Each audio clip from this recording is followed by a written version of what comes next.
Congressman John Robert Lewis. Congressman Lewis was truly a trailblazer, a man that understood even at a young age that his life had a purpose. He knew his fight against the injustices of this nation was one he would endure, be challenged, persecuted, arrested, beaten, but ultimately changed.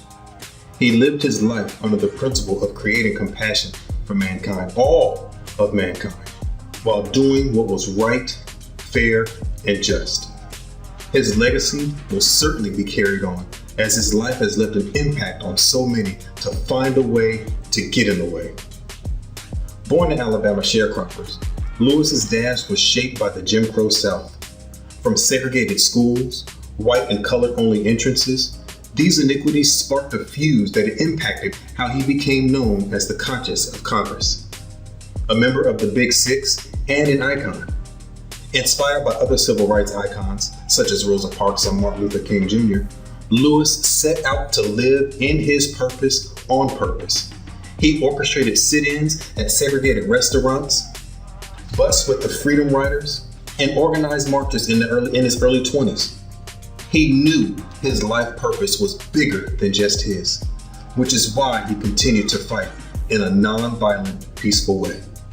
From hardships, difficulties, persecutions, beatings, arrests, and nearly his life on Bloody Sunday, the impact John Lewis sent to others like myself to carry on his message of not being afraid to speak up and speak out for what you believe. You have to have courage, raw courage.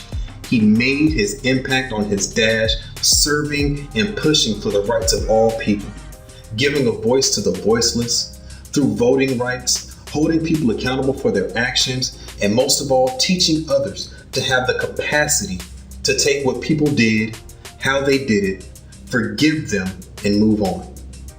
To not give up on our dreams of a brighter future, but to be hopeful, be optimistic, never lose that sense of hope. Elected and elevated into the halls of Congress in 1987, Congressman Lewis served 33 years for not only the people of Georgia, but for anyone who he came in contact with. He never allowed the moment of fame to become bigger than he was. He would hold the door open for you, fellowship with you, have open and honest dialogue, be a friend, a supporter, a confidant, critique, a brother, a mentor, and most of all, present. John Lewis was an extremely charismatic man of faith. He worked hard with others for the things he believed in. He was also the light of day with his humor. His spirit would fill any room he walked into. He emboldened his dash and lived every day of making an impact on others to see that change is inevitable. It may not have happened all at once, but it is going to happen. He could preach to the chickens and to the masses. His voice could still be heard saying, "Get in trouble, good trouble, necessary trouble, and help redeem the soul of America."